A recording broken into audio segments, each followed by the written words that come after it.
নির্বাচনের প্রস্তুতি নিয়ে সিইসির সঙ্গে বিএনপির বৈঠক। ভোটের অধিকার প্রতিষ্ঠার আহ্বান তারেক রহমানের। চরমপন্থা ও মৌলবাদের উত্থান ঠেকাতে ঐক্যবদ্ধ থাকার তাগিদ। দুই কক্ষেই পিআর ভোটের দাবিতে অনড় জামাত। জুলাই সনদের আইনি ভিত্তি ও সংস্কারে সরকারকে বাধ্য করার হুঁশিয়ারি। নতুন দেশ গড়তে নতুন সংবিধান দাবি এনসিপির। সিলেটে পাথর উত্তোলনের পক্ষে একাট্টা ছিল রাজনৈতিক দলগুলো। পরিবেশ বিপর্যয়ের পর তুলে ধরছে নিজেদের অবস্থান। লুটপাটের দায় এড়াতে পারে না প্রশাসনও, বলছেন বিশেষজ্ঞ।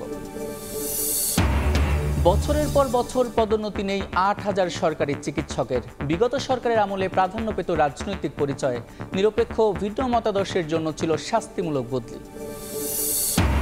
এবং ডুবতে বসেছে দেশের ২০টি নন ব্যাংকিং আর্থিক প্রতিষ্ঠান। ৭টির খেলাপি ঋণ প্রায় শতভাগ। বৈচিত্র্য আনতে ব্যর্থ প্রতিষ্ঠানগুলোর এখনই লাগাম টানার পরামর্শ।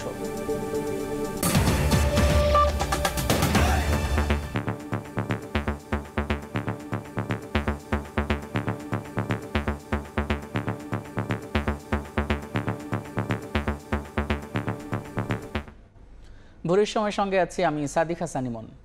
দেশের চরমপন্থা ও মৌলবাদের উত্থান ঠেকাতে বিএনপি প্রতিজ্ঞাবদ্ধ জানিয়ে জনগণের ভোটাধিকার প্রতিষ্ঠায় সবাইকে ঐক্যবদ্ধ থাকার আহ্বান জানিয়েছেন বিএনপির ভারপ্রাপ্ত চেয়ারম্যান তারেক রহমান। এদিকে সিইসির সঙ্গে বৈঠকের পর দলটির স্থায়ী কমিটির সদস্য নজরুল ইসলাম খান বলেছেন, ভোটে আইনশৃঙ্খলা পরিস্থিতি ঠিক রাখতে প্রয়োজনে অতিরিক্ত সেনা মোতায়েনের আশ্বাস দিয়েছে কমিশন। ফেব্রুয়ারিতে ভোট হবে না এমন কথা বলে দলের ক্ষমতার উৎস নিয়ে প্রশ্ন তার।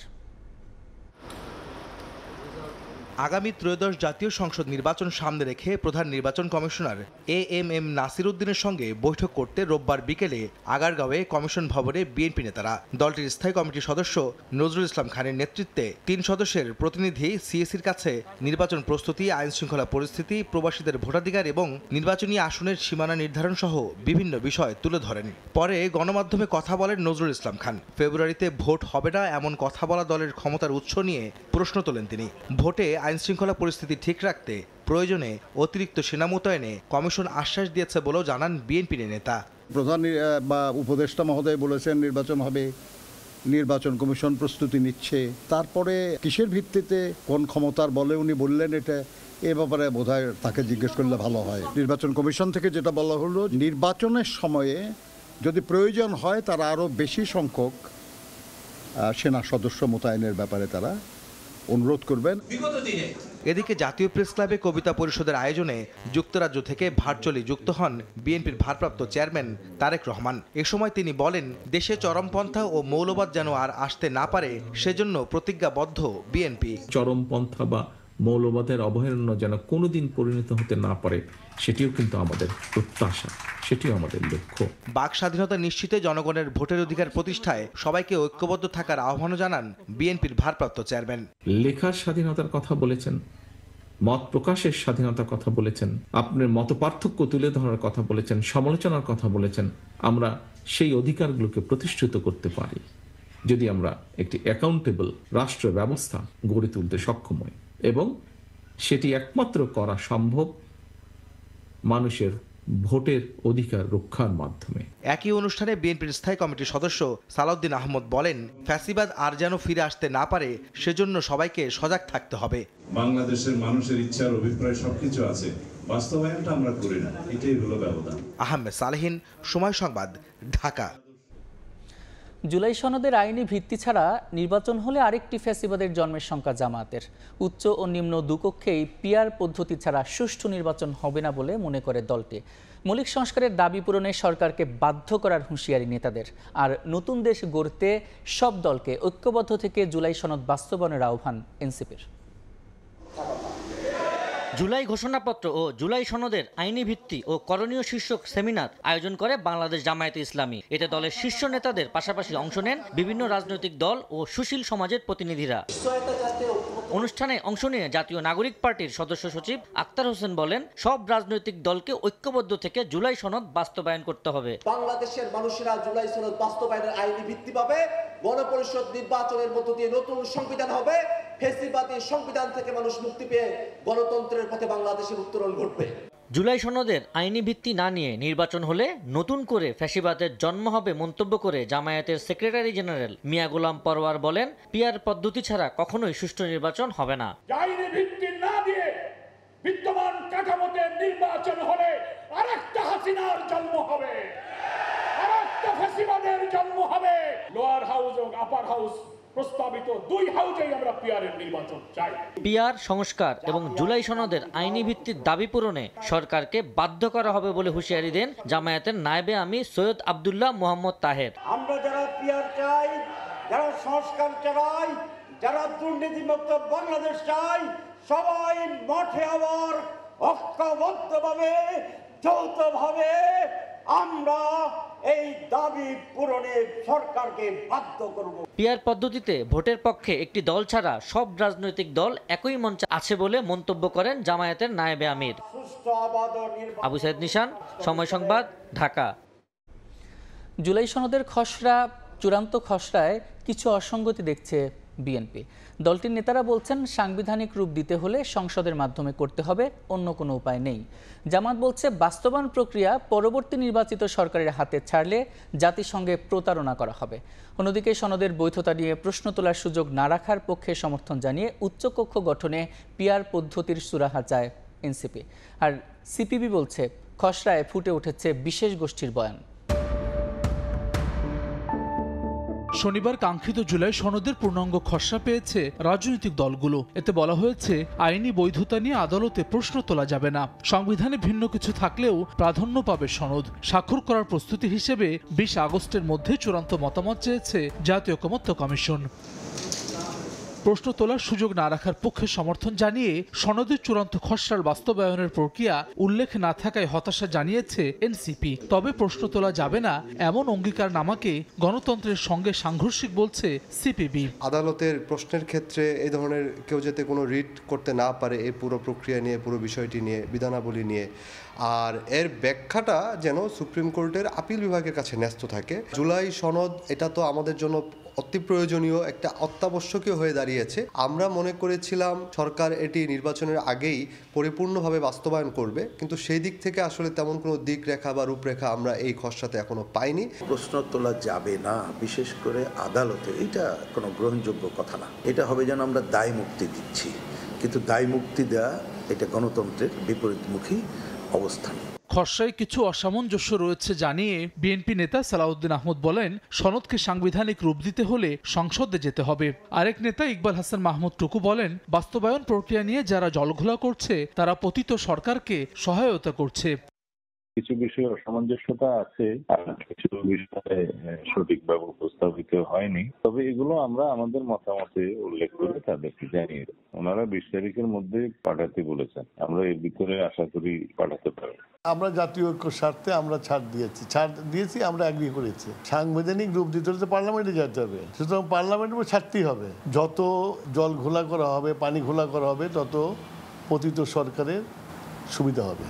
সনদের বাস্তবায়ন পরবর্তী নির্বাচিত সরকারের হাতে ছেড়ে দিলে জাতির সঙ্গে প্রতারণা করা হবে বলে মন্তব্য করেছে জামায়াতে ইসলামী। জাতির কাছে ওনাদের প্রতিশ্রুতি বাস্তবায়ন করতে হলে এই সরকারকে জুলাই সনদকে আইনি ভিত্তি দিয়ে অবশ্যই এই সরকারের মেয়াদের মধ্যে নির্বাচনের পূর্বেই এর আইনি প্রক্রিয়া বাস্তবায়ন করতে হবে।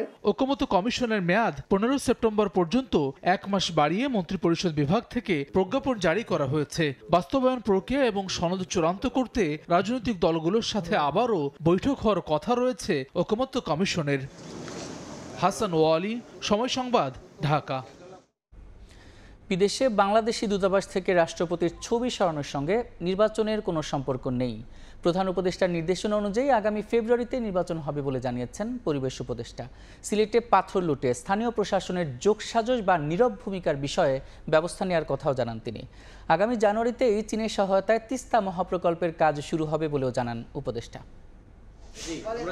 রোববার দুপুরে সচিবালয়ে সাম্প্রতিক বিভিন্ন ইস্যুতে সাংবাদিকদের সঙ্গে মত বিনিময়কালে পরিবেশ উপদেষ্টা সৈয়দা রিজওয়ানা হাসান জানান, বিদেশি মিশন থেকে রাষ্ট্রপতির ছবি সরানোর ব্যাপারে কোনো আদেশ হয়েছে বলে তার জানা নেই। উপদেষ্টা পরিষদেও এ নিয়ে কোনো সিদ্ধান্ত হয়নি। এর সঙ্গে আগামী নির্বাচনেরও কোনো সম্পর্ক নেই।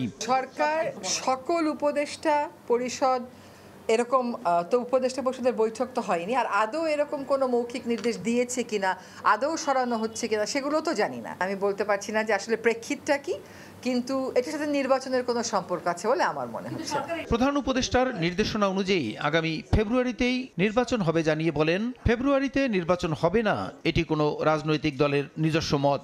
সরকার বলেছে ফেব্রুয়ারিতে নির্বাচন হবে, সরকার সেই মোতাবেক নির্বাচন কমিশনকে প্রস্তুতি নিতে বলেছে। অবাধ বাক স্বাধীনতার সময় আছি তো আমরা, যার যেরকম মন চায় সে সেরকম বলছে। তার রাজনৈতিক অবস্থানে কোনো একটা কিছু সুটেবল হলে সে একরকম বলছে, সুটেবল না হলে সে আরেক রকম বলছে। এদিকে সিলেটের ভোলাগঞ্জে সম্প্রতি পাথর লুটের ঘটনায় স্থানীয় প্রশাসনের যোগসাজশ বা নীরব ভূমিকার বিষয়ে ব্যবস্থা নেওয়ার কথা জানান উপদেষ্টা।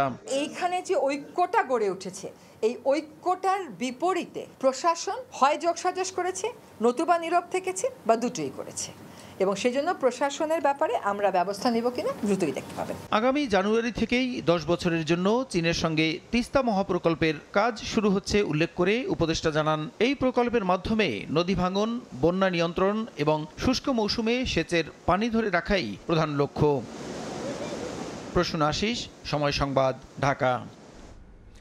স্থানীয় বিএনপি আওয়ামী লীগ সহ 7টি গ্রুপে ভাগ হয়ে সিলেটে চলে পাথর লুট। এতে ভাগ বসিয়েছেন সরকারি কর্মকর্তা ও আইন শৃঙ্খলা রক্ষা বাহিনীর সদস্যরাও, এমনটাই অভিযোগ এলাকাবাসীর, যদিও জড়িত থাকার কথা অস্বীকার করেছে অভিযুক্তরা। এদিকে পাথর উদ্ধারে প্রশাসনের তৎপরতাকে লোক দেখানো বলছে স্থানীয়রা। দিগেন সিংহ এবং নৌশাদ আহমেদ চৌধুরীর ক্যামেরায় আমিনুল ইসলামের রিপোর্ট।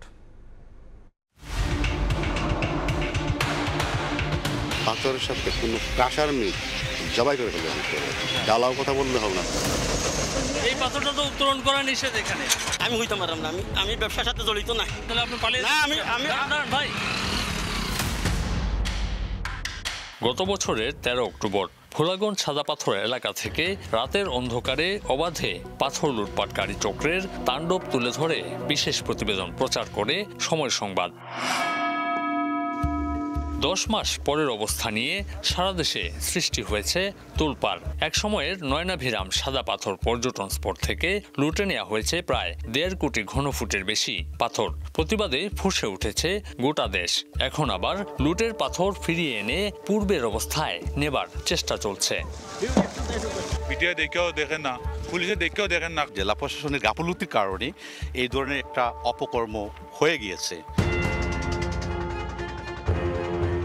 অনেকটা সিনেমার গল্পের মতো শোনালেও সময় সংবাদের অনুসন্ধান বলছে, দেশ বিদেশে আলোচনার তুঙ্গে থাকা সিলেটের সাদা পাথর পর্যটন এলাকার এই তুলপাড় করা ঘটনাটি একটি পরিকল্পিত ও সমন্বিত সংগঠিত অপরাধ। স্থানীয় প্রশাসনের কতিপয় কর্মকর্তা, কর্মচারী ও রাজনৈতিক নেতাদের যোগসাজশে এই লুটপাট পেয়েছিল অঘোষিত বৈধতা।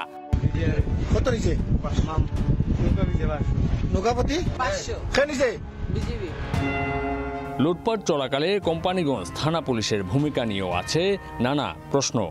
ভালো লুট হয়েছে দেখে আমি যখন পুলিশ বাইরে ফোন দিয়েছিলাম, তখন বলে ভাই এখানে আমাদের ওসি স্যার না করছে, আমরা এখানে অভিযানে যেতে পারবো না। গেল বছরের আগস্ট থেকে ডিসেম্বরের শেষ দিক পর্যন্ত দিনে রাতে সাদা পাথরের নিকটবর্তী রেলওয়ে বাংকার এলাকা থেকে লুট হয় পাথর। এরপর সাদা পাথর পর্যটন স্পটের দিকে অগ্রসর হতে থাকে লুটেরা চক্র। এই লুটপাটে আলোচনায় আসে ধলাই নদের 2 তীরের 2 শাহাবুদ্দিনের। 2 শাহাবুদ্দিন ছাড়াও স্থানীয় আলফো চেয়ারম্যান সহ অন্তত 7টি গ্রুপের বিরুদ্ধে রয়েছে পাথর চুরি ও চাঁদাবাজির অভিযোগ। সদ্য সাবেক বিএনপির সভাপতি নির্দিষ্ট একটা বলয় ছিল, সেই বলয়টা কিন্তু লুটপাটে সরাসরি অংশগ্রহণ করেছে। কয়েক মাসে রেলওয়ে বাংকার এলাকা পরিণত হয় ধ্বংসস্তূপে। সাদা পাথর পর্যটন স্পটের প্রায় 50 ভাগ পাথরই গায়েব করে দেয় লুটেরা চক্র। লুটপাট যখন শতভাগ সফল, তখন টনক নড়ে সবারই। দলীয় পদ স্থগিত হয় কোম্পানিগঞ্জ উপজেলা বিএনপির সভাপতি সেই শাহাবুদ্দিনের। অভিযানের নামে জেলা প্রশাসন ও যৌথ বাহিনী তল্লাশি শুরু হয় পাথরবাহী ট্রাকগুলোতেও। আমার হাতে যে পাথরটি আপনারা দেখতে পাচ্ছেন, এই পাথরটি স্থানীয়ভাবে উত্তোলন করা নিষিদ্ধ, যেটি আসলে দেশীয় পাথর। এই এলাকাতে এলসির পাথর ঢাকায় যায় বলেই একটি প্রচারণা রয়েছে, এবং এই এলসির পাথরের চাদরে মুড়িয়ে এই পাথরটি আসলে নিয়ে যাওয়া হচ্ছে অনেকটা কৌশলে। এসব ট্রাকের সঙ্গে চুরি হওয়া পাথর পরিবহনে কিভাবে চুক্তি হয়েছিল তা জানার চেষ্টা করে সময় সংবাদ। মাল কিনছেন, মালটা কিনে ট্রান্সপোর্টে দিয়েছেন, ভাই আমার মালটা এই জায়গায় পাঠাই দিবেন আপনার ট্রান্সপোর্টের গাড়িতে। তখন ট্রান্সপোর্ট আঙ্গরে কল দিব, ভাই এই জায়গায় মাল আছে যাইবেন এত টাকা ভাড়া, তখন আমরা পোষাইলে যাই। এদিকে অভিযান শুরু হওয়ায় গা ঢাকা দেন লুটপাটে অংশ নেয় অভিযুক্ত সকল গ্রুপের নেতারাই। ভারতে পালিয়ে যাওয়ার গুঞ্জন ওঠে বিএনপি নেতা শাহাবুদ্দিনের। লাপাত্তা আওয়ামী লীগের শাহাবুদ্দিনও। টানা 3 দিন চেষ্টার পর খোঁজ মেলে বিএনপির পদ স্থগিত হওয়া নেতা শাহাবুদ্দিনের। নিজেকে নির্দোষ দাবি করেন তিনি। একইভাবে নিজেকে নির্দোষ দাবি করেছেন আওয়ামী লীগের শাহাবুদ্দিনও। আমি সিরাজ সাহেবের সাথে সরাসরি কথা বলছি, দেখা করছি, উনি বলছেন এটা আমার দায়িত্বে পড়ে না। এবং আমি ডিসি সাহেবের সাথে কথা বলছি, বারবার আমরা ডিসি সাহেবের সাথে কথা বলছি এবং এসপি সাহেবের সাথে দেখা করছি, কথা বলছি, কিন্তু সবাই বলছে দেখবো, আমরা দেখবো। কিন্তু এই দেখতে যেতে তাদের এই দেখতে যেতে এইগুলো সব এই লুটপাট হয়ে গেছে। এখন সবাই দায় আমার উপরে চাপাইতেছে। আমি এই ব্যাপারে কিছু জানি না, যে যার মতো করে পারে আনছে, এরা হয়তো উদ্দেশ্য করতে পারে যে আমি এগুলা করছি। এদিকে অভিযুক্ত আলফু চেয়ারম্যানের খোঁজে তার থানাবাজার এলাকায় ভাড়া বাসায় গিয়ে তাকে পাওয়া যায়নি। তবে অভিযোগ অস্বীকার করেছেন তার স্বজনরা। আমাদের ফ্যামিলি পাথরের সাথে কোনো সংযোগ নাই। এদিকে স্থানীয় উপজেলা নির্বাহী কর্মকর্তার উপস্থিতিতেই পাথর লুটপাটের অভিযোগ ওঠে। সময় সংবাদের হাতেও আসে এমন একটি ভিডিও। স্থানীয়দের অভিযোগ, পাথর লুটের টাকার ভাগ পেতেন উপজেলা প্রশাসনের এই সর্বোচ্চ কর্মকর্তাও। ডিসি সাহেবকে বলেছি, টিএনও সাহেবকে বলেছি, ওসি সাহেবকে বললে ওসি সাহেব বলেন যে টিএনও সাহেব ডিসি সাহেব যদি আমাকে সহযোগিতা না করে আমরা কি করব। প্রথম আমাদের কথা শুনতো, অভিযানও যাইতো। এই 4-5 মাস যাবত তারা আর কোনো কথা শুনে না। অন্যদিকে অভিযোগ অস্বীকার করেছেন কোম্পানীগঞ্জ উপজেলা নির্বাহী অফিসারও। যদি আমাদের বিরুদ্ধে অভিযোগ থাকে তাহলে আমাদের ঊর্ধ্বতন কর্তৃপক্ষের কাছে সেটা যাওয়ার সুযোগ আছে। সাদাপাথর পর্যটন এলাকায় লুটপাটে নিজেদের জড়িত থাকার বিষয়টি অস্বীকার করেছে পুলিশ এবং বিজিবিও। প্রশ্নই আসে না যদি কেউ বলতে পারে পাথরের সাথে কোনো কাঁসার মিল, ওখান থেকে আমি চাকরি ছেড়ে এখন চলে যাবো। আমরাও কিছু লোক আইডেন্টিফাই করতে পেরেছি, চিনি, জানি, সো আমরাও হেল্প করব। যদি আমাদের কারো ইনভলভমেন্ট থাকে এক্ষেত্রে ব্যস্ততা থাকে, সেটার বিষয়ে আমরা দেখব। এদিকে ব্যাপক হরিলুটের মধ্যে পরিবেশ বিপন্ন হওয়ার খবরে চলতি বছরের জুন মাসেই জাফলং এলাকা পরিদর্শনে এসে পাথর কোয়ারি খুলে না দেওয়ার কথা বলায় 2 উপদেষ্টার গাড়িবহর আটকে বিক্ষোভ করে পাথর উত্তোলনে সম্পৃক্ত চক্র। বিক্ষোভের এক পর্যায়ে সাদাপাথর এলাকা পরিদর্শন না করেই ঢাকায় ফিরে যেতে হয় 2 উপদেষ্টাকে। লুটপাটকারী চক্রের সদস্যরা নিঃসন্দেহে এলাকায় প্রভাবশালী, তবে তার চেয়েও শক্তিশালী সরকার এবং বিচার বিভাগ, এটাই মনে করেন সাধারণ মানুষ। তাই ন্যায় বিচার নিশ্চিত হলে এমন অপরাধ আর সংঘটিত হবে না বলে মনে করেন সুধীজনরা। আমিনুল ইসলাম, সময় সংবাদ, সাদাপাথর, সিলেট। নিষেধাজ্ঞা উপেক্ষা করে সিলেটের ভোলাগঞ্জে পাথর উত্তোলনের পক্ষে একাট্টা অবস্থানে ছিল বিএনপি, জামাত ইসলামী আন্দোলন সহ অধিকাংশ রাজনৈতিক দল। আর এই সুযোগ নিয়ে শুরু হয় লুট। এই ঘটনায় রাজনৈতিক দলগুলো পরস্পরকে দোষারোপ করে বলছে, হাজার হাজার মানুষের জীবন জীবিকার দিকে তাকিয়ে সীমিত আকারে পাথর উত্তোলনের কথা বললেও হরি লুটের ঘটনাকে সমর্থন করেন না তারা। আর বিশ্লেষকরা বলছেন, রাজনৈতিক দল, সরকার ও প্রশাসন দায় এড়াতে পারে না কেউই। শাকির আহমেদের রিপোর্ট। সিলেটের ভোলাগঞ্জের সাদা পাথর দেশি বিদেশি পর্যটকদের কাছে এ যেন এক বিস্ময়। পাথর লুটের পর আকর্ষণীয় এই পর্যটন কেন্দ্রটি হারিয়েছে জৌলুস। হঠাৎ এই হরিলুটের নেপথ্যে কারা, এমন প্রশ্নের উত্তর খুঁজতে গেলে বের হয় রাজনৈতিক সম্পৃক্ততা।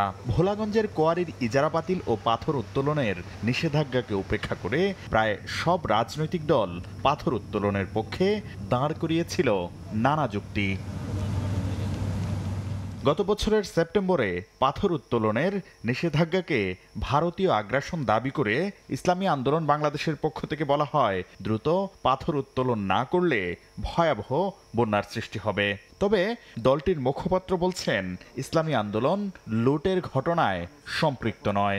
সবকিছু ঠিক রেখে পাথর যদি তোলা যেত, মানুষের জীবনযাত্রাটাও যাতে ঠিক থাকে, আমাদের কথা ছিল এটা। আমরা তো কাউকে বলি নাই লুটপাট করার জন্যে। চলতি বছরের জুনে পাথর তুলতে নিষেধাজ্ঞা প্রত্যাহারের দাবিতে বিক্ষোভ মিছিল ও মানববন্ধন করে পাথর সংশ্লিষ্ট ব্যবসায়ী, মালিক, শ্রমিক ঐক্য পরিষদ। সমাবেশে অংশ নিয়ে পাথর উত্তোলন বন্ধ রাখার সিদ্ধান্তকে উদ্দেশ্য প্রণোদিত আখ্যা দেয় মহানগর জামায়াত। তবে ঘটনার পর পরিবেশ রক্ষায় নিজেদের অবস্থান তুলে ধরছে দলটি। যেখানে পরিবেশ নষ্ট হবে না, এই অবস্থাগুলোর ভিতরে যদি এটা লিজ দেওয়া যায়, তো সরকার রাজস্ব পেল এবং এটা একটা শৃঙ্খলার ভিতরে আসলো। সেই প্রেক্ষিতে অনেক দল সেখানে বক্তব্য রেখেছে এবং সেখানে আমরাও বক্তব্য রেখেছিলাম। কিন্তু এখনকার যে পরিস্থিতি তৈরি হয়েছে, এটা মনে হয় এখন আপাতত আর চিন্তা করার সুযোগ নেই। অন্যান্য দলের মতো পাথর উত্তোলনের পক্ষে অবস্থান নেয় স্থানীয় বিএনপি। দলটির স্থায়ী কমিটির সদস্য ইকবাল হাসান মাহমুদ টুকু বলছেন, হাজারো শ্রমিকের জীবন জীবিকার বিষয়টি বিবেচনা করে সীমিত পরিসরে পাথর উত্তোলনকে সমর্থন করলেও হরিলুট করে পরিবেশের বিপর্যয় সমর্থন করে না দলটি। জড়িতদের বিরুদ্ধে সাংগঠনিক ব্যবস্থা নেওয়া হয়েছে বলেও জানান তিনি। এখানে সরকারের ল্যাপস আছে বলে এটা হয়েছে। যে সরকারটা চলে গেছে, সে সরকার তো রন্ধ্রে রন্ধ্রে সব তাদের লোক ঢুকে গেছে। তারা চায় যাতে এসব ঘটনা বেশি ঘটুক, ফলে আরও সমালোচনা হোক। প্রতিটি দলের দায়িত্ব আছে এবং দায়িত্ব নিয়ে সচেতন থাকা। আমাদের দল সেটা প্রতিকার করেছে। পাথর উত্তোলনের পক্ষে ছিল জাতীয় নাগরিক পার্টি ও এবি পার্টির নেতারাও। বিভাগীয় কমিশনারও পাথর উত্তোলনের পক্ষে সাফাই গিয়েছেন। বিশ্লেষকরা বলছেন, রাজনৈতিক দলের পাশাপাশি প্রশাসনও লুটপাটের দায় এড়াতে পারে না। যারা এই দুর্বৃত্তায়নের সাথে জড়িত ছিল। আরও দুটি মেট্রো রেল প্রকল্পের ব্যয় কমাতে জাপানি প্রতিষ্ঠান জাইকার সঙ্গে দর কষাকষি করছে অন্তর্বর্তী সরকার। তবে ইতিবাচক সাড়া পাওয়া নিয়ে সন্দিহান পরিকল্পনা উপদেষ্টা। একনেক বৈঠকের পর ব্রিফিংয়ে জানান, 519 কোটি টাকা ব্যয়ে রবীন্দ্র বিশ্ববিদ্যালয়ের স্থায়ী ক্যাম্পাস নির্মাণ ও বিদ্যুতের সিস্টেম লস কমানো সহ 9,362 কোটি টাকার 11টি প্রকল্পের অনুমোদন দিয়েছে সরকার। 2030 সালের মধ্যে ঢাকায় মোট 6টি মেট্রো রেল লাইন নির্মাণের পরিকল্পনা নেয় বিগত আওয়ামী লীগ সরকার। এর মধ্যে উত্তরা থেকে কমলাপুর পর্যন্ত এমআরটি 6 রুটের কাজ শেষের দিকে। বাস্তবায়নাধীন দুটি মেট্রো রেল হচ্ছে কমলাপুর থেকে বিমানবন্দর ও কুড়িল থেকে পূর্বাচল পর্যন্ত এমআরটি লাইন 1 এবং সাভারের হেমায়েতপুর থেকে গাবতলী, মিরপুর, গুলশান হয়ে ভাটারা পর্যন্ত এমআরটি লাইন 5। দুটো প্রকল্পই বাস্তবায়নের কাজ করছে জাপান। এই দুই প্রকল্পের ব্যয় নিয়ে প্রশ্ন উঠেছে। ঠিকাদারদের কাছ থেকে যে দর প্রস্তাব পাওয়া গেছে তাতে মোট নির্মাণ ব্যয় দাঁড়াতে পারে 2 লাখ কোটি টাকা, যা সরকারের প্রাক্কলনের দ্বিগুণেরও বেশি। রোববার একনেক পরবর্তী ব্রিফিংয়ে পরিকল্পনা উপদেষ্টা জানান, অতিরিক্ত ব্যয় কমাতে জাইকার সঙ্গে দর কষাকষি চলছে। জাপানিরা সাধারণত একবার সবকিছু চুক্তি হয়ে গেলে পছন্দ করে না করা, ওরা এক কথার মানুষ। তবু আমরা চেষ্টা করছি। এদিকে রবীন্দ্র বিশ্ববিদ্যালয়ের শিক্ষার্থীদের টানা আন্দোলনের পর স্থায়ী ক্যাম্পাস নির্মাণে 519 কোটি টাকা দিচ্ছে সরকার। ক্যাম্পাস নির্মাণের ক্ষেত্রে সংশ্লিষ্ট সব কর্তৃপক্ষকে সহযোগিতা করতে হবে। ঢাকা শহরে পরিশোধিত পানি সরবরাহে ঢাকা ওয়াসার প্রকল্পের 3বার সংশোধনী নিয়ে ক্ষোভ প্রকাশ করেন পরিকল্পনা উপদেষ্টা। এটাকে একটা কেস স্টাডি হিসাবে গ্রহণ করা হলো যে এই প্রজেক্টটা আসলে এত দেরি হলো কেন এবং এতে কি কি অনিয়ম হয়েছে। বিদ্যুতের সিস্টেম লস কমানো সহ 9,362 কোটি টাকা ব্যয়ে 11টি প্রকল্পের অনুমোদন দেওয়া হয়েছে একনেক বৈঠকে। সন্দেহ করতে পারে এই শিডিউলগুলোই। শুভ খান, সময় সংবাদ, ঢাকা। গণ অনশন কর্মসূচির পর একনেকে পাশ হলো রবীন্দ্র বিশ্ববিদ্যালয়ের স্থায়ী ক্যাম্পাস নির্মাণ প্রকল্প। 519 কোটি টাকার প্রকল্প অনুমোদনের খবরে উচ্ছ্বসিত শিক্ষক শিক্ষার্থীরা। এদিকে চট্টগ্রাম বিশ্ববিদ্যালয়ে আবাসন সমস্যা দূর করার দাবিতে বিক্ষোভ হয়েছে। এছাড়া ছাত্র সংসদ নির্বাচনের দাবিতে আমরণ অনশন করেছেন রংপুরের বেগম রোকেয়া বিশ্ববিদ্যালয়ের শিক্ষার্থীরা। 2018 সাল থেকে সিরাজগঞ্জের শাহজাদপুর পৌর শহরের বিভিন্ন প্রান্তে 8টি ভাড়া ভবনে চলছে একাডেমিক ও প্রশাসনিক কার্যক্রম। স্থায়ী ক্যাম্পাসের দাবিতে গণ অনশনের দ্বিতীয় দিনে পাশ হয় প্রকল্প। অনশন ভেঙে আনন্দ উচ্ছ্বাসে মেতে ওঠেন শিক্ষার্থীরা। প্রকল্প পাশ করায় অন্তর্বর্তী সরকারকে ধন্যবাদ জানিয়ে দ্রুত বাস্তবায়নের দাবি জানান শিক্ষক শিক্ষার্থীরা। আপনারা দোয়া করবেন যেন আমরা খুব দ্রুত আমাদের কাজ শুরু হয়ে যায়, আমরা যেন ক্যাম্পাসে পেয়ে যাই। আমরা অত্যন্ত আনন্দিত যে সরকার এটি বুঝছে এবং রবীন্দ্র বিশ্ববিদ্যালয়ের স্থায়ী ক্যাম্পাস যেভাবে হওয়ার কথা, যেখানে হওয়ার কথা, আইনে যেভাবে নির্দেশনা দেওয়া আছে সেভাবে প্রাথমিকভাবে সরকার এটা অনুমোদন দিয়েছে। চট্টগ্রাম বিশ্ববিদ্যালয়ে আবাসন সুবিধা পান মাত্র 13% শিক্ষার্থী। এর উপর আছে হলে সিট বন্টনে দুর্নীতি। শতভাগ আবাসন নিশ্চিতের দাবিতে প্রশাসনিক ভবনের সামনে সমাবেশ করেন শিক্ষার্থীরা। পরে প্রশাসনিক ভবনে তালা দিয়ে বিক্ষোভ করেন তারা। রংপুরে বেগম রোকেয়া বিশ্ববিদ্যালয়ে একাডেমিক ভবনের ফটকে তালা দিয়ে ছাত্র সংসদ নির্বাচনের দাবিতে আমরণ অনশন করছেন শিক্ষার্থীরা। তাদের দাবি 2.5 মাস ধরে আন্দোলন করলেও আমলে নিচ্ছে না বিশ্ববিদ্যালয় প্রশাসন। কর্তৃপক্ষ বলছে ছাত্র সংসদ বিশ্ববিদ্যালয়ের আইনে সংযুক্ত করতে কমিটি গঠন করা হয়েছে। 25 সেপ্টেম্বরের মধ্যে ছাত্র সংসদ নির্বাচনের সময়সীমা বেঁধে দেন শিক্ষার্থীরা। মনিরুজ্জামান প্রান্ত, সময় সংবাদ। অক্টোবরে শেষ হচ্ছে শেখ হাসিনার বিরুদ্ধে মানবতাবিরোধী মামলার সাক্ষ্য গ্রহণ। মোট 81 জন আসামির বিরুদ্ধে এরই মধ্যে 9 জনের সাক্ষ্য এবং জেরা সম্পন্ন হয়েছে। জবানবন্দি দিতে মানসিকভাবে প্রস্তুতি নিচ্ছেন আসামি থেকে রাজসাক্ষী হওয়া সাবেক আইজিপি চৌধুরী আব্দুল্লাল মামুন। ট্রাইব্যুনালে প্রসিকিউশন বলছে মামুনের সঙ্গে আলোচনা করেই ঠিক হবে সাক্ষ্য গ্রহণের তারিখ। শেখ হাসিনার শাসনামলে সংগঠিত 81 জন সাক্ষীর মধ্যে এরই মধ্যে 9 জনের সাক্ষ্য গ্রহণ শেষ হয়েছে। তাদের জেরা করেছেন শেখ হাসিনা ও কামালের পক্ষে রাষ্ট্রনিযুক্ত আইনজীবী। কিন্তু সাবেক পুলিশ মহাপরিদর্শক চৌধুরী আব্দুল্লাল মামুনের আইনজীবী কোনো সাক্ষীকেই জেরা করেননি। পুরোটা সময় কাঠগড়ায় নিশ্চুপ বসে থাকতে দেখা গেছে মামুনকে। আসামি থেকে রাজসাক্ষী হওয়া মামুন কবে ট্রাইব্যুনালে জবানবন্দি দিচ্ছেন এ নিয়ে এখন যত কৌতূহল। তার আইনজীবী বলছেন মানসিকভাবে প্রস্তুত হচ্ছেন সাবেকেই পুলিশ মহাপরিদর্শক। ট্রাইব্যুনালের প্রসিকিউশন বলছে মামুনের সঙ্গে আলোচনা করেই ঠিক হবে সাক্ষ্য গ্রহণের তারিখ। আমরা ওনার সাথে আলোচনা করে ঠিক করবো। আপনারা সেদিন জানতে পারবেন, কারণ এটা গোপনীয় বিষয় না, সাক্ষী উনি প্রকাশে দিচ্ছেন। একজন অভিযুক্ত যদি ক্ষমা পায় তার মানে এই নয় যে তার অধস্তন সকলেই ক্ষমা পেয়ে যাবে। এদিন শেখ হাসিনা, আসাদুজ্জামান খান কামাল ও চৌধুরী আব্দুল্লাল মামুনের বিরুদ্ধে 4 জন সাক্ষ্য দিয়েছেন। এর মধ্যে 2 জন উত্তরায় হত্যাযজ্ঞের ঘটনায়, 1 জন আশুলিয়ায় লাশ পোড়ানো এবং আরেকজন খুলনায় মানবতাবিরোধী অপরাধের ঘটনায় সাক্ষ্য দিয়েছেন। সাবেক প্রধানমন্ত্রী শেখ হাসিনা, সাবেক স্বরাষ্ট্রমন্ত্রী আসাদুজ্জামান খান কামাল, পুলিশের আইজিপি চৌধুরী আব্দুল্লাল মামুন, সাবেক সেতুমন্ত্রী ওবায়দুল কাদের, তালুকদার আব্দুল খালেক, পুলিশ কমিশনার খুলনা, অর্থাৎ যারা এই ঘটনার জন্য দায়ী সকলের বিচার দাবি করেছেন। তদন্তকারী কর্মকর্তা ছাড়া অন্যান্য সাক্ষী আমরা আশা করছি যে আমরা আগামী মাসের মধ্যে, না হলে পরবর্তী মাসের ফার্স্ট উইকে উপস্থাপন কমপ্লিট করতে পারব।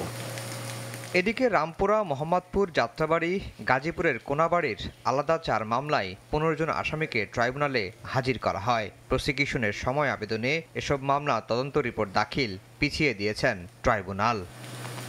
আফজাল হোসেন, সময় সংবাদ, ঢাকা। শেখ মুজিবের অসমাপ্ত আত্মজীবনী লিখেছেন সাবেক আইজিপি জাভেদ পাটোয়ারি সহ 123 জন। বিনিময়ে নিয়েছেন সরকারি পদ, টাকা ও ফ্ল্যাট। একটি গণমাধ্যমের এমন প্রতিবেদন আমলে নিয়ে গোয়েন্দা কার্যক্রম শুরুর কথা জানালো দুদক। রোববার সংবাদ সম্মেলনে এ তথ্য জানান সংস্থাটির মহাপরিচালক আক্তার হোসেন। এদিন 700 কোটি টাকার বেশি অবৈধ সম্পদ অর্জন ও 2.5 লাখ মার্কিন ডলারে সেন্ট কিটসের নাগরিকত্ব গ্রহণের প্রমাণ পাওয়ায় বসুন্ধরা গ্রুপের চেয়ারম্যান এবং তার স্ত্রীকে সম্পদ বিবরণী দাখিলের নোটিশ জারি করা হয়েছে।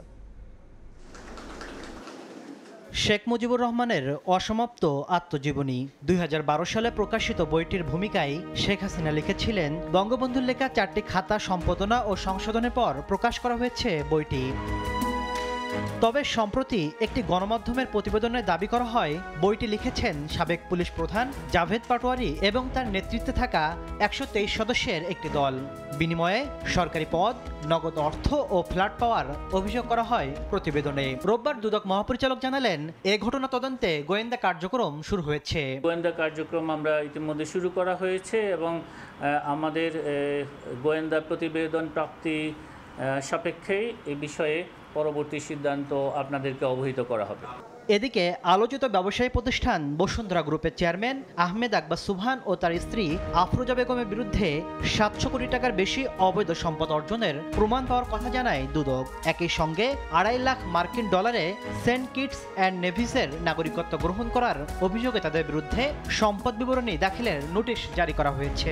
গাতওয়াইরুসের সাথে অসঙ্গতিপূর্ণ সম্পদ অর্জন করেছেন, দেশে এবং দেশের বাইরে $2,50,000 মূল্যের সম্পদ পাচার করেছেন এবং সেই পাচারকৃত অর্থে আমরা বলেছি সেন্ট কিটসে তিনি নাগরিকত্ব নিয়েছেন। এদিন 12 কোটি টাকার বেশি আত্মসাতের অভিযোগে বেসিক ব্যাংকের সাবেক চেয়ারম্যান শেখ আব্দুল হাই বাচ্চু সহ 9 জনের বিরুদ্ধে মামলা করেছে দুদক। এছাড়া সাউথ ইস্ট ব্যাংকের প্রায় 69 কোটি টাকা আত্মসাতের অভিযোগে ডেল্টা গ্রুপের চেয়ারম্যান AKM ফারুক আহমেদ সহ 15 জনের বিরুদ্ধেও মামলা হয়েছে।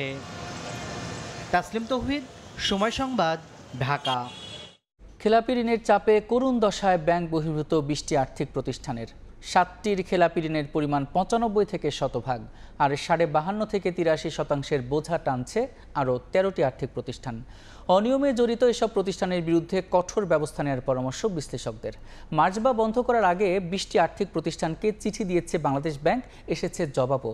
শিগগিরই চূড়ান্ত সিদ্ধান্ত নেওয়ার কথা জানিয়েছে কেন্দ্রীয় ব্যাংক। সাইফুল ইসলামের রিপোর্ট। ব্যাংক না হলেও ব্যাংকের মতোই গ্রাহকের আমানত সংগ্রহ করে ঋণ বিতরণ করে দেশে ব্যাংক বহির্ভূত এমন আর্থিক প্রতিষ্ঠান রয়েছে 35টি, কিন্তু নানা অনিয়ম আর দুর্নীতিতে ডুবতে বসেছে বেশিরভাগ।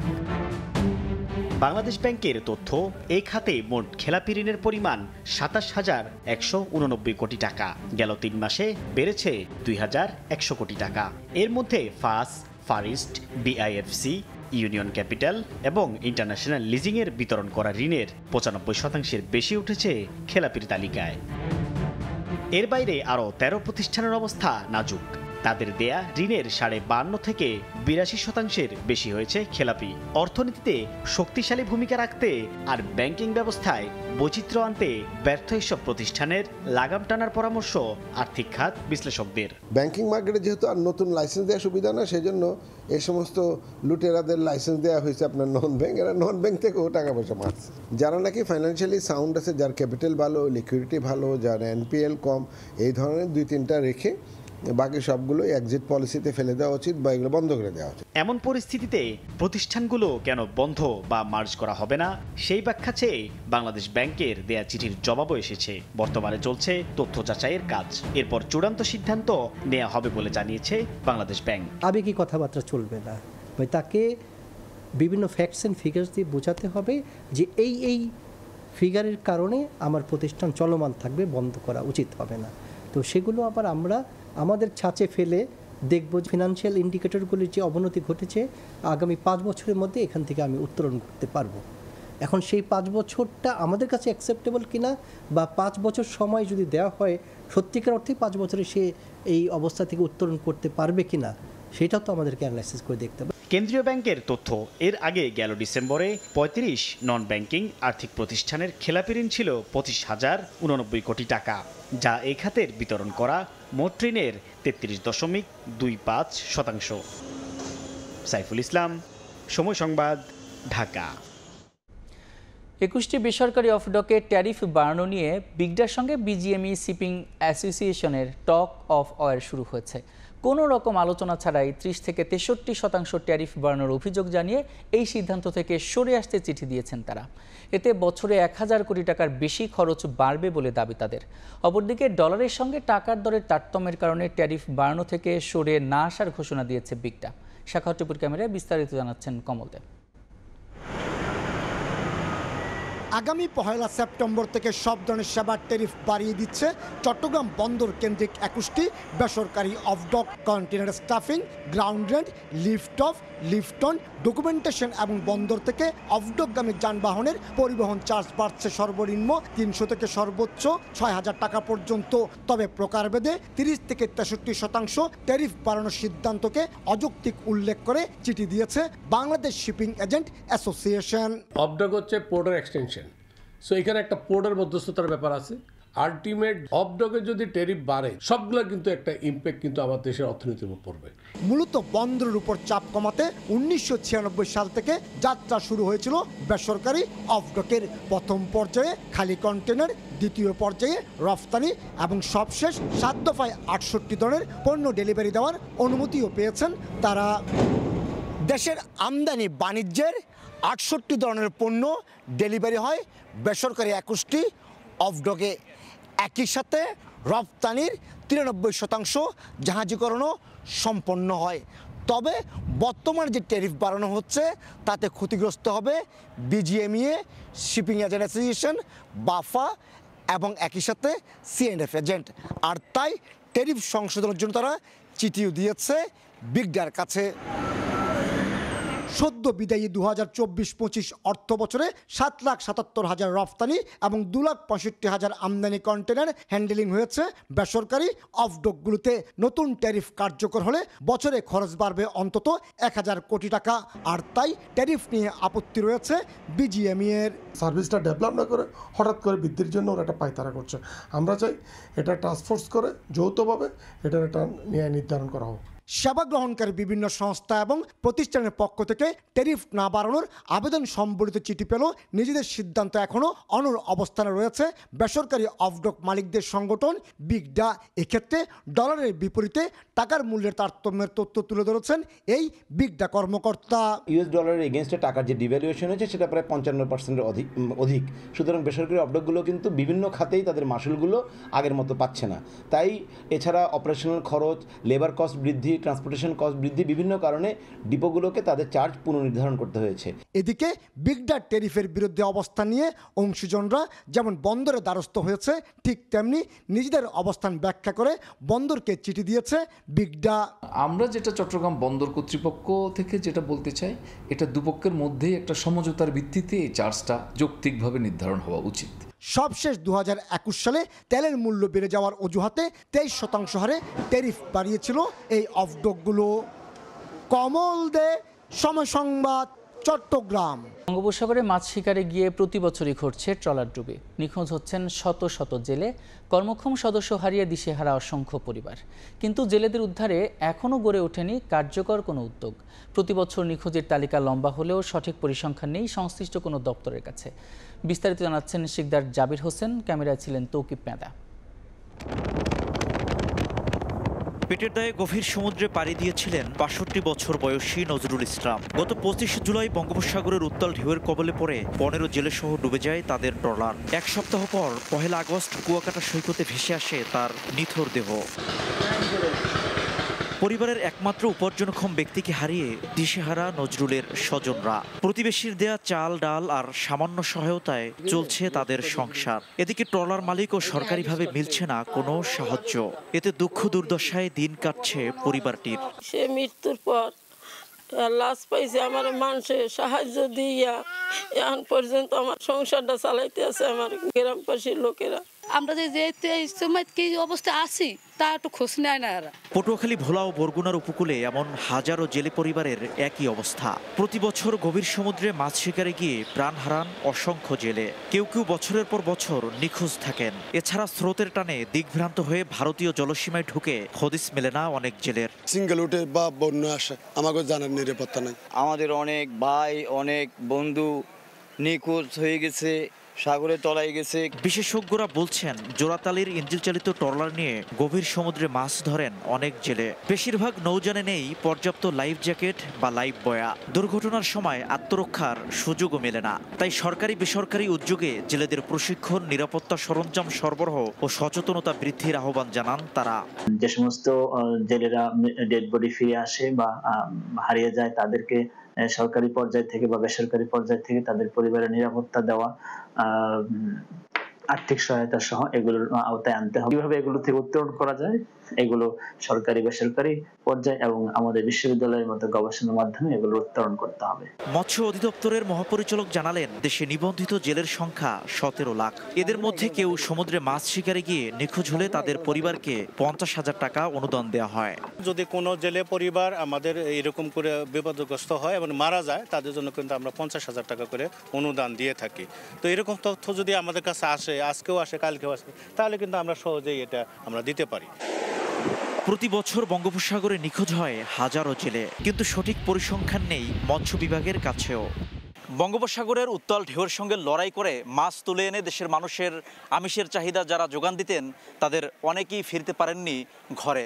শুধু অপেক্ষা, হতাশা আর বুক ফাটা হাজারি হয়ে গেছে উপকূলের অনেক জেলে পরিবারের নিয়তি। শিকদার জাবির হোসেন, সময় সংবাদ, পটুয়াখালী। সমুদ্রে অযত্ন অবহেলায় জন্ম নেওয়া সি উইড বা সামুদ্রিক শৈবাল প্রক্রিয়াজাত করে তৈরি হচ্ছে দেশ বিদেশের পুষ্টিকর খাবার সহ নানা প্রসাধনী।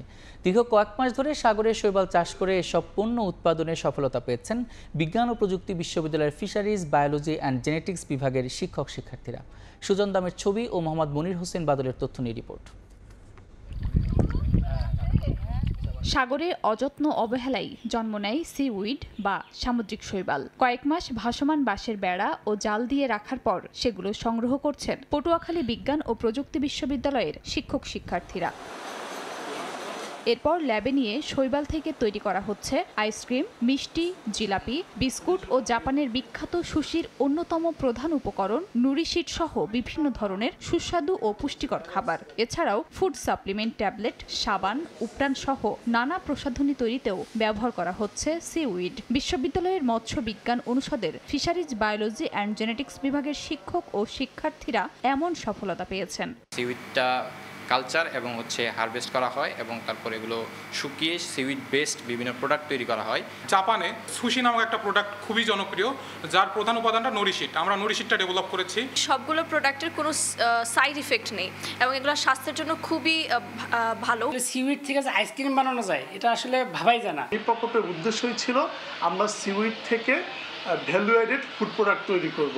সামুদ্রিক শৈবালে রয়েছে নানাবিধ পুষ্টি ও ভেষজ গুণাগুণ। এর হাই ফাইবার, প্রোটিন, ভিটামিন ও ওমেগা 3 সহ বিভিন্ন খনিজ উপাদান মানবদেহে রোগ প্রতিরোধ ক্ষমতা বৃদ্ধিতে সহায়ক। পাশাপাশি ত্বক ও চুলের যত্নে অত্যন্ত কার্যকর বলছেন চিকিৎসক ও পুষ্টিবিদরা। প্রাণীর যে ভিটামিন, মিনারেলসের উপর যে চাপ, সেই চাপটা কিন্তু আমরা শৈবালের উপর থেকে মাধ্যমে আমরা সেটা ফুলফিল করতে পারবো। এখানে জিঙ্ক বিদ্যমান থাকে, সেলেনিয়াম থাকে, ম্যাগনেসিয়াম থাকে, ফসফরাস থাকে। আমাদের হাড় এবং আমাদের যে বোনস আছে সেটা গঠনের করতে খুবই সহায়তা প্রদান করে।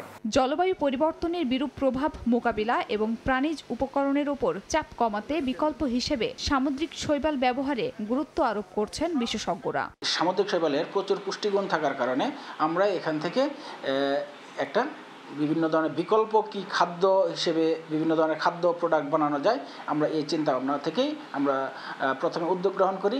উপকূলের সম্ভাবনার হাতছানি দিচ্ছে সামুদ্রিক শৈবাল চাষ, যা দিয়ে বিভিন্ন পণ্য উৎপাদন ও বিপণনের উদ্যোগ নেওয়া হলে বিকল্প কর্মসংস্থানের সুযোগ সৃষ্টি হবে বলছেন বিশেষজ্ঞরা।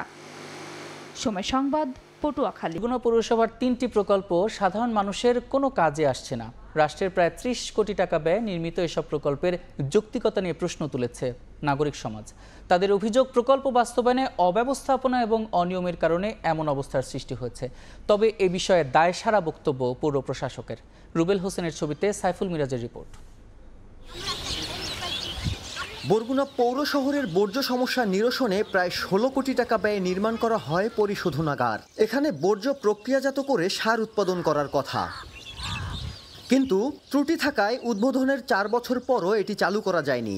এতে বিপাকে পড়েছেন আশপাশের বাসিন্দারা। সে সময় বলছে যে আমরা সার তৈরি করবো, তাই সার তৈরি করার পরিবর্তে তো এরা এখন পরিবেশ দূষিত তৈরি করছে। একটা দুর্গন্ধের মাত্রা অতিরিক্ত মাত্রায় ছড়াই যাইতেছে। এর কারণে বাচ্চা ছেলে মেয়েদের খুজলি, পেঁচড়া, চর্মজাতীয় রোগ মহামারী আকার ধারণ করেছে। একই অবস্থা প্রায় 5 কোটি টাকা ব্যয়ে নির্মিত 10 লাখ লিটার ধারণ ক্ষমতা সম্পন্ন দুটি উঁচু জলাধারের। এতে সমাধান হয়নি পানির সংকটও। অন্যদিকে 7 কোটি টাকা ব্যয়ে নির্মাণাধীন পৌর অডিটোরিয়ামের কাজ পড়ে আছে 2020 সালের আগস্ট থেকে।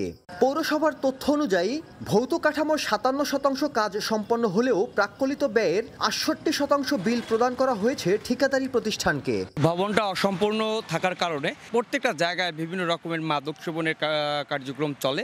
আমাদের আসলে যে পরিমাণ পানির দরকার ওই পরিমাণ পানি পাই না। ভবনটা নির্মিত না হয় দেখা যায় যে অনেক পলিটিক্যাল প্রোগ্রামও আমাদের এখানে হয়ে থাকে। এই জিনিসটা যদি টাউন হলটা নির্মিত হয় তাহলে দেখা যায় যে এই ঝামেলাগুলো আমাদের মধ্যে না পড়বে। স্থানীয় সচেতন নাগরিকরা বলছেন, জনস্বার্থে নয়, রাষ্ট্রীয় অর্থে ব্যক্তি স্বার্থে প্রকল্পগুলো বাস্তবায়ন করা হয়েছে। বাস্তবায়নে অনিয়ম হওয়ার কারণে এগুলো মুখ থুবড়ে পড়েছে। এখন পর্যন্ত কিন্তু পৌর নাগরিকরা বিন্দু পরিমাণ তারা কোনো সুবিধা পেল না। তো এটি আসলে আমাদের কাছে মনে হচ্ছে যে এই কাজগুলো করার আগে যে যথাযথ পরিকল্পনার অভাব ছিল। এগুলি আসলে ভাওতাবাজি, টাকা বেশি নেওয়ার জন্য এগুলি দেখানো হয়েছে, আসলে কাজ করা হয়নি। এখানে যে কর্তৃপক্ষ ছিল তারাও হয়তো এখান থেকে ভাগ পেয়েছে, কিন্তু জনগণ সুবিধা কিছুই পায়নি। অপরিকল্পিতভাবে রাষ্ট্রীয় অর্থ ব্যয় ও লোপাটের অভিযোগে সংশ্লিষ্টদের জবাবদিহিতার আওতায় আনার দাবি পাবলিক প্রসিকিউটরের। তবে এ বিষয়ে দায়সারা বক্তব্য পৌর প্রশাসকের। দুর্নীতি দমন কমিশন এটা তদন্ত করলে প্রকৃত তথ্য বেরোয় আসবে, যেখানে রাষ্ট্রের কত টাকা অপচয় হয়েছে। সম্ভবত যাচাই না করেই এই প্রকল্পগুলো নেওয়া হয়েছে আমাদের ধারণা, কারণ এটা অনেক 2008 সালের প্রকল্প এবং এই বিষয়ে আমাদের কাছে কোনো তথ্য নাই। 3টি প্রকল্পের মধ্যে নির্মাণ সম্পন্ন হওয়া 2টি প্রকল্প উদ্বোধন করা হয় 2021 সালের ডিসেম্বরে। সাইফুল মিরাজ, সময় সংবাদ, বরগুনা।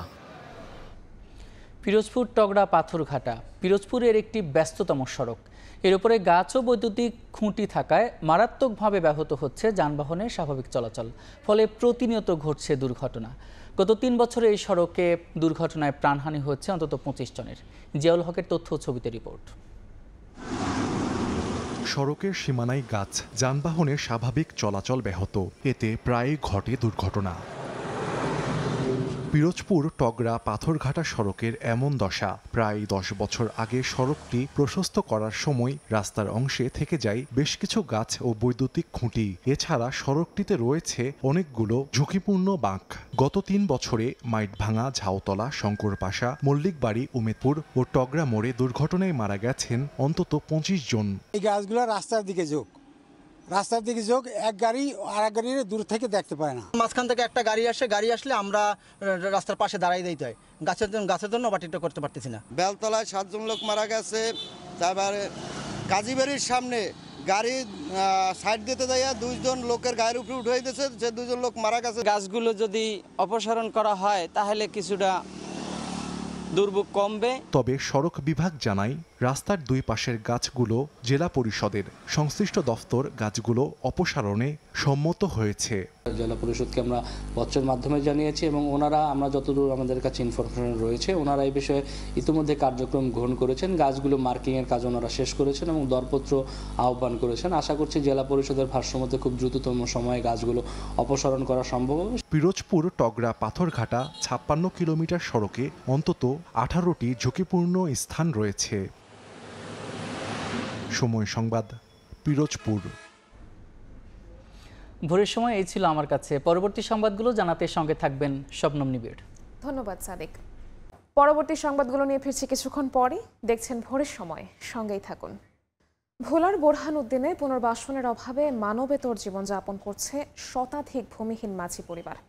তাদের অভিযোগ, নির্মাণ করে দেওয়ার আশ্বাসে বেড়িবাঁধ থেকে বসতঘর সরিয়ে নেওয়ার নির্দেশ দেওয়া হলেও কথা রাখেনি কর্তৃপক্ষ। এতে চরম অনিশ্চয়তার মধ্যে ঝুপড়ি ঘরে দিন কাটছে তাদের।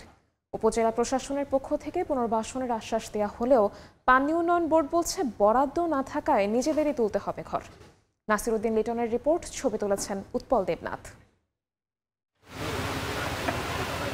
ভোলার বুরহানউদ্দিনের মধ্য হাসাননগরের নতুন বেড়িবাঁধের উপর ঝুপড়িতে হেলাল মাজির পরিবারের বসবাস। মেঘনার কয়েক দফা ভাঙনে ভিটেবাড়ি হারিয়ে পরিবারের সর্বশেষ বসতি ঘরে বাঁধের ঢালে। তবে গত এপ্রিলে বাঁধ সংস্কারের সময় পুনরায় নির্মাণ করে দেওয়ার আশ্বাসে বসতঘর সরিয়ে নেয়ার নির্দেশ দেয় পানি উন্নয়ন বোর্ড। সরকারি নির্দেশে বসতঘর সরিয়ে নেয় পরিবারটি। তবে ভূমিহীন হওয়ায় আবারও ফিরে আসতে হয়েছে বেড়িবাঁধে। এবার অভাব অনটনে থাকা পরিবারের গড়ে তোলা হয়নি বসতঘর। ঝড় বাদল হইলে বৃষ্টি তুফান আইয়ে বা টিন টুনুর এলে যায়, ঘর ভাঙ্গা চুরা লয়ে যায়। হেলাল মাজির মতো অবস্থা হাসাননগর ও টকবি ইউনিয়নের কয়েকশো ভূমিহীন পরিবারের। আশ্রয় নিয়েছে যে যার মতো। উপায় না পেয়ে অনেক পরিবার আবারও ফিরেছে বেড়িবাঁধে। ঝুপড়ি তুলে চরম অনিশ্চয়তায় ঝুঁকি নিয়ে বসবাস। পাওয়া যায়নি সরকারি বা বেসরকারি কোনো সহায়তা। পরিবারগুলোর অভিযোগ, ঘরগুলো পুনরায় নির্মাণ করে দেওয়ার আশ্বাস রাখেনি সংশ্লিষ্ট কর্তৃপক্ষ। আমরা গরু উঠতে গেলে আমার সবাই বাধা দেয়, যার জায়গায় হেও বাধা দেয়। 2-3 হাজার করে ঘর ভাঙলে মিস্ত্রি কষ্ট দিবে, ঘর ভাঙলে ঘর একখান ধুইব, পর আবার বেরিয়ে হওয়ার পর ঘর উড়তে গেছে। একটা কেউ দেয় না, পর আর মানুষের ঘর থাই। আমরা বলাই চাইলে বৌজিলে খুব অসরের মধ্যে আছি। মাথা করে ঘর করতে হলে টাকা যদি না দেয় তত একটা কথা আছে, না দিলেও তো দিব, কিন্তু জায়গাটা ব্যস্ত পারবো না। না, এরা বিক্রি করে লাই, মুখে মুখে বিক্রি করে লাই, চুপে চুপে। খাস জমিতে ভূমিহীনদের পুনর্বাসনের আশ্বাস দিয়েছে উপজেলা প্রশাসন। তবে পানি উন্নয়ন বোর্ড জানিয়েছে বরাদ্দ না থাকায় নিজেদেরই তুলতে হবে ঘর। পরিবারগুলো তথ্য নিচ্ছি ওনাদের কোথাও কোনো জমি আছে কিনা, এবং তথ্যগুলো আমরা পেলেই আমরা চেষ্টা করব যে ওনাদেরকে আমরা আবাসনের ব্যবস্থা করব। তো যে অংশে কাজ চলমান আছে সেই অংশে পুনর্বাসনের কোনো সুযোগ নেই এবং এটা তাদেরকে নিজস্ব অর্থায়নেই এটা করতে হবে, মানে তারা ওখানে থাকতে পারবে কিন্তু নিজস্ব অর্থায়নে তাদের ব্যবস্থা করে নিতে হবে। 1 কিলোমিটার বাঁধ সংস্কার শেষ হলেও চলমান আরও 1 কিলোমিটার বাঁধ সংস্কার, সেখানেও বসতি হারানোর সংখ্যায় শতাধিক পরিবার। নাসির উদ্দিন লিটন, সময় সংবাদ, ভোলা। বৃষ্টি ও উজানে ঢলে কুড়িগ্রামে তীব্র হয়েছে নদ নদীর ভাঙন। দুধকুমার, ধরলা, তিস্তা ও ব্রহ্মপুত্র নদ নদীর পানি বেড়ে নতুন করে 12টি পয়েন্ট সহ 42টি পয়েন্টে ভাঙন অব্যাহত রয়েছে। এতে গত এক সপ্তাহে বিলীন হয়েছে শতাধিক পরিবারের বসতভিটা ও ফসলি জমি। এদিকে জেলার সদর, উলিপুর, চিলমারি, রৌমারী সহ 9 উপজেলার 52টি পয়েন্টে ভাঙন অব্যাহত থাকলেও প্রতিকারে কোনো ব্যবস্থা না নেওয়ার অভিযোগ ভুক্তভোগীদের। তবে স্থানীয় পানি উন্নয়ন বোর্ড জানায় এরই মধ্যে 20টি পয়েন্টে জরুরি ভিত্তিতে বালু ভর্তি জিও ব্যাগ ফেলে কাজ করা হচ্ছে। বাকি পয়েন্টেও কাজ করার কথা রয়েছে।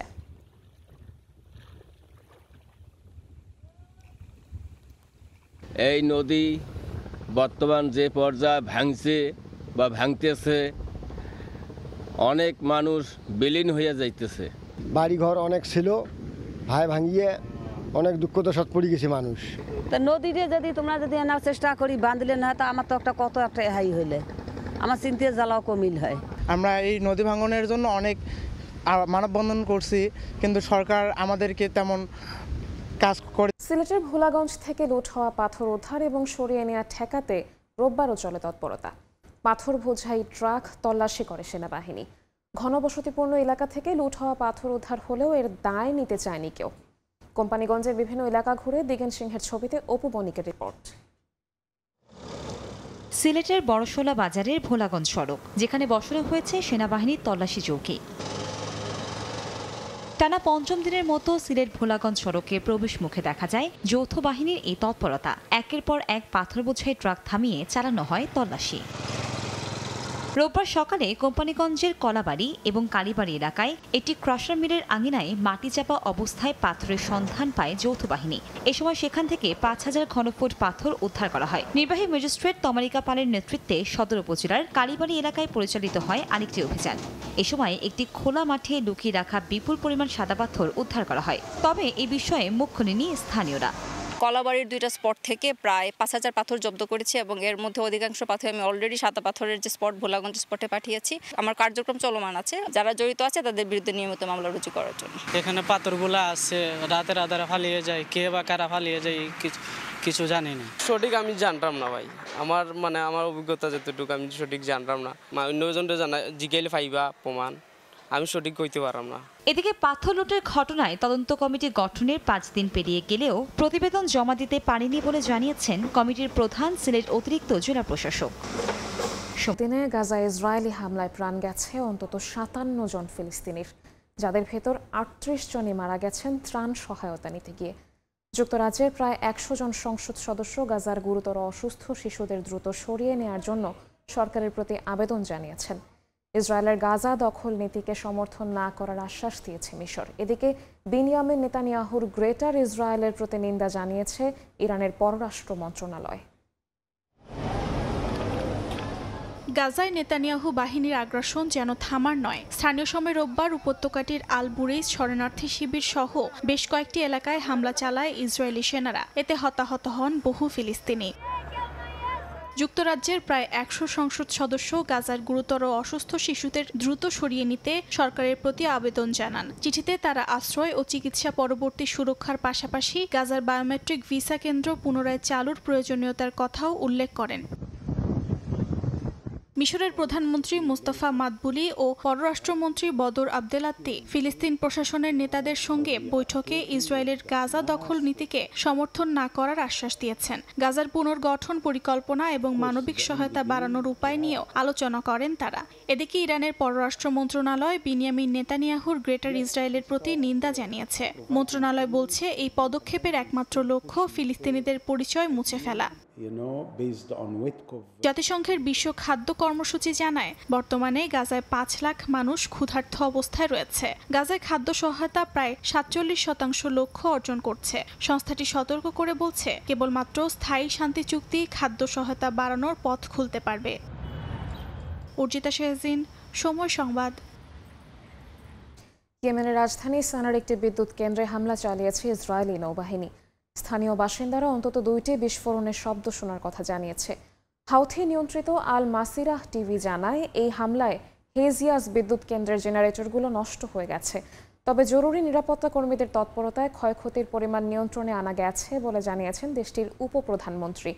ইসরায়েলি সেনাবাহিনীর দাবি, হাউথিদের একের পর এক হামলার জবাবে এই আক্রমণ চালায় তারা। জায়গাটি হাউথি যোদ্ধাদের ঘাঁটি হিসেবে ব্যবহার করা হতো বলেও দাবি তাদের, যদিও এর কোনো প্রমাণ তারা দিতে পারেননি।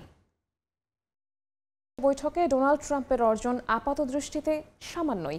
বৈঠকের আগে নানা হুঁশিয়ারি ছুড়লেও পরবর্তীতে মস্কোর প্রতি নমনীয়ই হতে দেখা যায় তাকে। মার্কিন প্রেসিডেন্টের পরবর্তী পদক্ষেপ কি হতে পারে তা নিয়ে একটি বিশ্লেষণধর্মী প্রতিবেদন প্রকাশ করেছে CNN। শুক্রবার আলাস্কায় ট্রাম্প পুতিন বৈঠক শুরু হয় দৃষ্টিনন্দন বিমান প্রদর্শনীর মধ্য দিয়ে। বৈঠকে রাশিয়ার যুদ্ধবিরতির পরিবর্তে একেবারে যুদ্ধবন্ধের প্রস্তাবনাকে সমর্থন দেন ট্রাম্প। একই সঙ্গে ইউক্রেনের কিছু এলাকা রুশদের হাতে তুলে দেওয়ার প্রস্তাব নিয়েও আলোচনার কথা জানান। যদিও বৈঠকের আগে বেশ কড়া গলায় ট্রাম্প বলেছিলেন আলোচনায় যে কোনো মূল্যে যুদ্ধবিরতির বিষয়ে অগ্রগতি নিশ্চিত করবেন তিনি। এই অবস্থায় যুদ্ধবিরতি বিষয়ে ট্রাম্পের আচমকা মত পরিবর্তন বিশ্বজুড়ে নানা আলোচনা সৃষ্টি করেছে।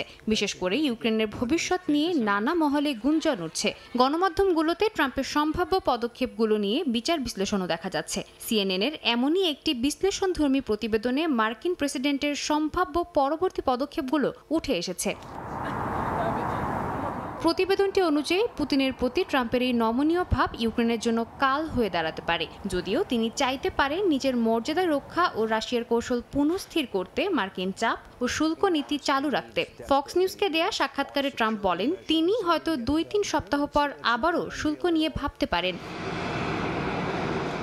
একটি বিকল্প হলো ট্রাম্প রাশিয়ার চূড়ান্ত শান্তি চুক্তি সংক্রান্ত আলোচনার পক্ষে স্বীকৃতি দেয়া। তবে ইতিহাস বলছে তা দ্রুত হওয়ার কোনো সম্ভাবনা নেই। এতে করে ট্রাম্প দীর্ঘমেয়াদী শান্তি প্রক্রিয়ার জটিলতা ও ধীর গতির কারণে হতাশ বা অমনোযোগী হয়ে পড়তে পারেন। আলাস্কা বৈঠক শেষে ট্রাম্পের কাছে বড় একটি প্রশ্ন হলো তিনি ইউক্রেনকে চাপিয়ে এমন কোনো শান্তি চুক্তিতে রাজি করাবেন কিনা যা রাশিয়ার অবৈধ আগ্রাসনকে বৈধতা দেবে এবং আন্তর্জাতিক সীমান্ত পুনর্লিখনের ধারণাকে স্বীকৃতি দেবে। সাদিয়া তাসনিম, সময় সংবাদ। ভয়াবহ দাবানলে বিপর্যস্ত স্পেন। দেশটিতে চলমান তীব্র গরমে 20টি বড় দাবানল মোকাবেলায় মোতায়েন করা হয়েছে অতিরিক্ত সেনা সদস্য। প্রধানমন্ত্রী পেড্রো সানচেজ জানিয়েছেন আরও 500 সেনা সদস্য যুক্ত হওয়ায় এখন মোট 1900 জন দাবানল মোকাবিলায় মাঠে কাজ করছে। শুধু গালিসিয়াতেই অন্তত 12টি বড় অগ্নিকাণ্ড সক্রিয় বলে জানা যায়। দাবানলের কারণে মাদ্রিদ থেকে গালিসিয়ায় হাই স্পিড ট্রেন বন্ধ রাখা হয়েছে। কর্তৃপক্ষ বাসিন্দাদের মাস্ক ব্যবহার ও বাইরে যাতায়াত সীমিত রাখার নির্দেশ দিয়েছে। দেশটিতে দাবানলের কারণে কিছু অঞ্চলে লকডাউন ঘোষণা করা হয়েছে বলে জানায় সংশ্লিষ্ট কর্তৃপক্ষ।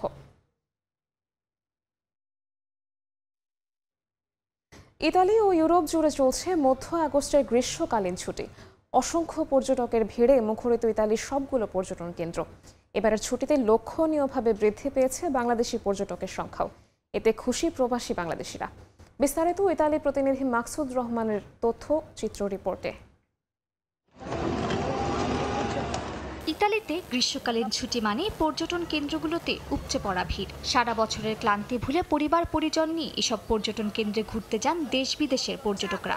এবছরও তার ব্যতিক্রম হয়নি। নান্দনিক সৌন্দর্যের ভেনিস, ফ্লোরেন্স, মিলান, রোম ও নেপোলি সহ গুরুত্বপূর্ণ সব পর্যটন কেন্দ্রে ভিড় জমান লাখ লাখ পর্যটক। ছুটিতে দল বেঁধে ও পরিবার নিয়ে এক দেশ থেকে অন্য দেশ, এক শহর থেকে অন্য শহরে ঘুরে বেড়াচ্ছেন বাংলাদেশি প্রবাসীরা। আনন্দে পরিবারের সঙ্গে এই দিনগুলো কাটাচ্ছেন তারা। ইতালিতে ঘুরতে আসছি। ইতালিতে শুধু পর্যটক আর পর্যটক, যেদিকে তাকাই শুধু পর্যটক। অন্যান্য দেশ থেকে, বিভিন্ন দেশ থেকে এখানে ঘুরতে আসছে মানুষ। পর্যটকের সমাহার এই ইতালিতে। ইতালির ভেনিসে সকল বাংলাদেশি এবং প্রবাসীরা বিভিন্ন দেশে ঘুরতে যায়। পুরা ভেনিসে এবং ইতালিতেই টুরিস্ট আসে, তার মধ্যে অনেক বাংলাদেশি এই বছর দেখা যাচ্ছে। ইতালিতে 15 আগস্টকে বলা হয় ফের আগস্ট। এই সময় প্রতি বছর ইতালি ও ইউরোপের দেশগুলোর সরকারি বেসরকারি অফিস আদালত, শিক্ষা প্রতিষ্ঠান ও কলকারখানাগুলোতে গ্রীষ্মকালীন ছুটি দেওয়া হয়। তবে পর্যটন নির্ভর ও গুরুত্বপূর্ণ সেবা কেন্দ্রগুলোর কার্যক্রম অব্যাহত থাকে। অসংখ্য পর্যটকের ভিড়ে এবছর উল্লেখযোগ্যভাবে বৃদ্ধি পেয়েছে বাংলাদেশি প্রবাসী পর্যটকদের সংখ্যা। সময় সংবাদ, ইতালি। স্বাধীনতার ৮০তম বছরে পদার্পণ করল দক্ষিণ পূর্ব এশিয়ার দেশ ইন্দোনেশিয়া। রাজধানী জাকার্তার প্রেসিডেন্সিয়াল প্যালেসে নানা আয়োজনে উদযাপন করা হয় দিনটিকে। প্রেসিডেন্ট সহ অনুষ্ঠানে উপস্থিত ছিলেন সর্বস্তরের মানুষ। বিভিন্ন বাহিনীর পদচারণায় মুখর প্রেসিডেন্সিয়াল প্যালেস। সারি সারি ঘোড়ার পিঠে চড়ে পতাকা হাতে হাজির অশ্বারোহী। স্বাধীনতা দিবসের আয়োজনের সাক্ষী হতে হাজির নানা প্রান্তের মানুষ। প্যারেড কমান্ডারের নির্দেশনার পরই উত্তোলন করা হয় পতাকা। প্রেসিডেন্ট পাঠ করেন স্বাধীনতার ঘোষণাপত্র। এভাবেই শুরু হয় ইন্দোনেশিয়ার ৮০তম স্বাধীনতা দিবসের উদযাপন। কুচকাওয়াজে প্রথমবারের মতো অন্তর্ভুক্ত করা হয় ১৪৫টি ঘোড়া, যা দেশটির স্বাধীনতা দিবস উদযাপনে নতুন অধ্যায়ের সূচনা করেছে। ঘোড়ার উপস্থিতি নির্দেশ করে দেশটির শক্তি, ঐক্য এবং সাংস্কৃতিক সমৃদ্ধিকে। সাহসিকতার প্রতীক হিসেবে বিবেচনা করা হয় ঘোড়াকে। বিমান মহড়ায় রঙের ঝলকানিতে ফুটিয়ে তোলা হয় জাতীয় পতাকা। বিভিন্ন ঐতিহ্যবাহী পোশাকে নেচে গেয়ে পালন করা হয় এই দিনটি। সর্বস্তরের জনতার সাথে সকল আয়োজন সামনে থেকে উপভোগ করেন দেশটির প্রেসিডেন্ট প্রাবো সুবিয়ান্তো। ইন্দোনেশিয়া প্রায় ৩৫০ বছর ডাচদের অধীনে ছিল। ১৯৪৫ সালের ১৭ আগস্ট আনুষ্ঠানিকভাবে স্বাধীনতা লাভ করে দেশটি। ইয়াসমিন অনন্যা, সময় সংবাদ। খেলার খবর। ছুটি শেষে আবারও দলের সঙ্গে যোগ দিলেন spin bowling coach Mushtaq Ahmed. মিরপুরে স্কিল ক্যাম্পের শেষ দিনে রিশাদ মাসুমদের নিয়ে দীর্ঘ সেশন করেছেন পাকিস্তানি এই কোচ। ছুটি কাটিয়ে এদিন অনুশীলনে যোগ দিয়েছেন তাওহিদ হৃদয়ও। সামনে নেদারল্যান্ড সিরিজ, এরপর কঠিন পরীক্ষা এশিয়া কাপ। এর আগে ক্রিকেটারদের সেরা ছন্দে রাখতে সর্বোচ্চ চেষ্টা করছে ফিল সিমন্সের কোচিং প্যানেল। কখনো রাগ, কখনো খুনছুটি, ভালো করলে হাততালি দিতেও কার্পণ্য করছেন না। মুশতাক আহমেদের সঙ্গে রিশাদদের সম্পর্কটা এমনই। এদিন পাকিস্তানি কোচকে পেয়ে যেন একটু বেশি চনমনে ছিলেন টাইগার স্পিনাররা। সবাই যেন ব্যস্ত হয়ে উঠলেন যার যার সমস্যা খুঁজে বের করতে। ফিটনেসের পর আগের দুদিন হয়েছে স্কিল ক্যাম্প। পাকিস্তান সিরিজ শেষে ছুটিতে যাওয়া মুশতাক দলের সঙ্গে যোগ দিয়েছেন। এদিন এসেই লেগে পড়লেন তার স্পিনারদের কঠিন লড়াইয়ের জন্য সর্বোচ্চ প্রস্তুত করতে। তার ক্লাসে রিশাদ, তানবীর, নাসুমরা ছিলেন বেশ মনোযোগী। মাঝে আবার লিটনদেরও পরামর্শ দিয়েছেন পাকিস্তানি এই কোচ। টি-20 অধিকর্মে কবে ফিরবেন লিটন? মাঝে মধ্যে ভালো ইনিংস খেললেও ছন্দ ধরে রাখতে পারছেন না। পারফর্ম না করে ক্যাপ্টেন্সি টিকিয়ে রাখা কঠিনই হবে। এলকেডির এশিয়া কাপে রানে ফেরাটা খুব জরুরি। সালাউদ্দিন, ফিল সিমন্সরাও সর্বোচ্চ চেষ্টা করছেন তাকে সেরা ছন্দে ফেরাতে। ভুলগুলি ঠিক করতে তাকে নিয়ে করেছেন আলাদা সেশন। এবার বড় পরীক্ষা কোচদেরও। বিসিবি তাদের উপর আস্থা রেখেছে, এবার সেটা দেখাতে হবে এশিয়ার মঞ্চেই। অনুশীলনের ফাঁকে তাই কোচিং প্যানেলের সদস্যরা মিলে আঁটছেন নতুন কৌশল। আবুধাবিতে টাইগারদের ত্রুপের তাস হতে পারেন শামীম পাটোয়ারি। ফিল সিমন্সও চেষ্টা করছেন তাকে সেভাবে প্রস্তুত করতে। শামীমও ভিন্ন ভিন্ন শট খেলে হেড কোচের কাছ থেকে আদায় করে নিয়েছেন বাহবা। ম্যাচের শেষ দিকে জাকের আলীকে ধরতে হবে হাল। প্রিয় শিষ্যকে আরও পরিণত করতে সালাউদ্দিন বেশ ব্যস্ত। পুরোটা সময় তার ব্যাটিং নেটের পাশে দাঁড়িয়ে মনোযোগ দিয়ে দেখেছেন সিনিয়র সহকারী এই কোচ। মায়ের চিকিৎসার জন্য ছুটি নেয়া তাওহিদ হৃদয়ও এদিন ফিরেছেন অনুশীলনে। লম্বা সময় নেট সেশন করার পর লিটন শান্তদের গন্তব্য ইনডোর, যেখানে পাওয়ার হিটিং দীক্ষা মিলেছে জুলিয়ান উডের কাছ থেকে। এশিয়া কাপে আবুধাবির গরম বড় চ্যালেঞ্জ হবে টাইগার পেসারদের জন্য। ব্যাটিং ফ্রেন্ডলি উইকেটে মুস্তাফিজ সাকিবদের কঠিন পরীক্ষা। সেই কন্ডিশনের চ্যালেঞ্জ কিভাবে নেবেন সেটাই হয়তো শিখিয়ে দিচ্ছেন pace bowling coach Shaun Tait. Netherland সিরিজের আগে মিরপুরে এটাই ছিল স্কিল ক্যাম্পের শেষ দিন। মঙ্গলবার দল যাবে সিলেটে। তামিম হোসেন, সময় সংবাদ, ঢাকা।